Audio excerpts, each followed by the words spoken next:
হাসিনার ভূত যার কাঁধে ভর করেছে তাদেরকে বলতে চাই, হাসিনাকে অনেক মানুষ বলতো যে খুব রাজনীতি বুঝে। আমি তখনই বলতাম যে হাসিনার মতো বেকুব রাজনীতিবিদ বাংলাদেশে দ্বিতীয় কেউ জন্ম নেয়। বর্তমান সরকারকে একটা ভূতে ধরেছে। এটা হলো শেখ হাসিনার ভূত। যেই ভূত শেখ হাসিনাকে ধরেছিল, শেখ হাসিনা বিতাড়িত হওয়ার পর থেকে সেই ভূত এখন বর্তমান বিএনপির ঘাড়ে সওয়ার হয়েছে। ভূতটা হলো জনগণকে অপমান করার ভূত। শেখ হাসিনার 15 বছরের শাসনামলকে যদি খুব সংক্ষেপে বর্ণনা করা হয়, তাহলে সেটা ছিল এদেশের জনগণকে নিয়ে উপহাস করা, জনগণকে যখন তখন যেভাবে ইচ্ছা সেভাবে অপমান করা। শেখ হাসিনা বাংলাদেশের মানুষকে শুনিয়েছিল নতুন এক গণতন্ত্রের সংজ্ঞা, উন্নয়নের গণতন্ত্র। জনগণের মতামত লাগবে না, তিনি পদ্মা সেতু আর মেট্রো রেল দিয়ে গণতন্ত্র বাস্তবায়ন করেছিলেন। এভাবে সর্বশেষ শেখ হাসিনার পতনের কফিনে সর্বশেষ যে ব্রেকটা ঠুকেছিল, সেটাও ছিল জনগণকে অপমান করার এক ভয়াবহ বিভৎস দৃষ্টান্ত। বলেছিল বাংলাদেশের 4 কোটি ছাত্র জনতাকে রাজাকারের নাতিপুতি। ভুলে যাওয়ার কথা নয়, আমার দেশের আত্মমর্যাদা সম্পন্ন 4 কোটি ছাত্র জনতা সেদিন রাতের অন্ধকারে বেরিয়ে এসে বলেছিল, আমি কে, তুমি কে। এত তাড়াতাড়ি ভুলে গেলেন জনগণকে অপমান করার পরিণাম। সেই শেখ হাসিনার জনগণকে অপমান করার ভূত এসে সওয়ার হয়েছে এখন বিএনপির কাঁধে। এই জন্য বিএনপির পক্ষ থেকে একবার জনগণের সার্বভৌমত্বের প্যারালাল এনে দাঁড় করানো হয় তাদের 2/3 সংসদের এই সার্বভৌমত্বকে। এখানে সংসদে দাঁড়িয়ে গোটা জাতিকে মূর্খ সাব্যস্ত করা হয়। বলেন নাই উনি যে এদেশের জনগণ তারা যে গণভোটে ভোট দিয়েছে, না বুঝে ভোট দিয়েছে। গোটা দেশের জনগণকে মূর্খ সাব্যস্ত করেন, এরপরে উনি মাস্টার সাজেন এই মূর্খ জনগণকে বোঝানোর জন্য। উনি মাস্টার সেজে এদেশের সংসদের 300 সদস্যকে আর এই 300 সদস্য যারা গোটা দেশের জনগণের প্রতিনিধিত্ব করে তাদেরকে সংবিধান পড়ান মাস্টার সেজে। দাম্ভিকতার একটা সীমা থাকা উচিত। আপনারা জনগণকে অপমান করছেন। এই ভূত আসলে আপনাদের ঘাড়ের নতুন ভূত না, এটা শেখ হাসিনার ঘাড়ে সওয়ার হওয়া সেই পুরাতন ভূত আপনাদের কাছে এসেছে।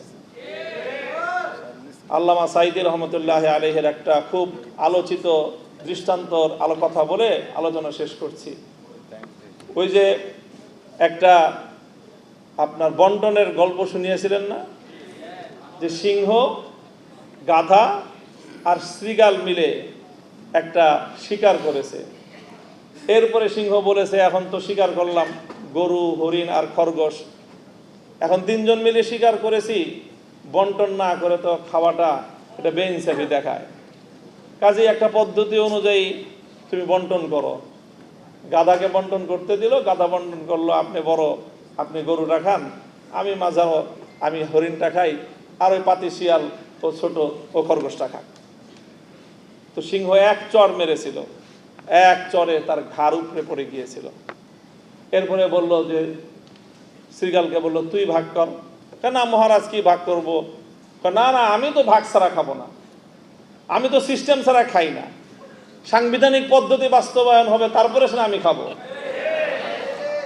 শ্রীগাল বলল যে আপনি গরুটা দিয়ে সকালবেলায় আপনি ব্রেকফাস্ট করবেন, হরিণটা দিয়ে ডিনার করবেন, লাঞ্চ করবেন, আর খরগোশটা দিয়ে আপনি ডিনার করবেন।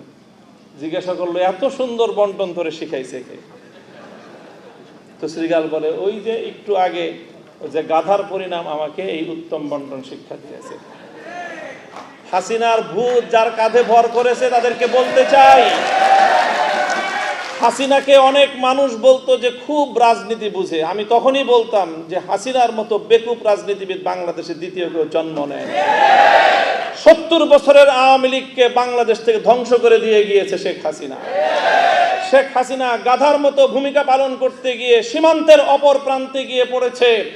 তোমরা শৃগালের মতো যদি সেই শেখ হাসিনার পথ অবলম্বন করার চেষ্টা করো, সেখান থেকে শিক্ষা গ্রহণ করো, তোমার পরিণাম ভিন্ন কিছু হবে না। ক্ষমতার মসনদে বসলে জনগণকে খুব ক্ষুদ্র মনে হয় না? ক্ষমতার মসনদে বসে শুনেছিলাম ইঁদুর নাকি নিজেকে সিংহের মতো ভাবে। আজকে বিএনপির অবস্থা দেখে মনে হচ্ছে তারা ক্ষমতার মসনদে বসার পর জনগণকে তারা ইঁদুর আর নিজেদেরকে সিংহের মতো ভাবছে। আমরা পরিষ্কার ভাষায় বলি, জনগণকে সম্মান করতে শিখো। গণভোটের যে রায়, বাংলাদেশে এটি চতুর্থ গণভোট আজকের আলোচনায় এসেছে। বাংলাদেশে তো নয়, বিশ্ব ইতিহাসে রেফারেন্ডাম এবং গণভোটকে এইভাবে উপেক্ষা করার কোনো দৃষ্টান্ত এবং নজির নাই। এই নতুন নজির সাব্যস্ত করে, নতুন নজির স্থাপন করে নিজেদেরকে ইতিহাসের আস্থা করে নিক্ষেপ করবেন না।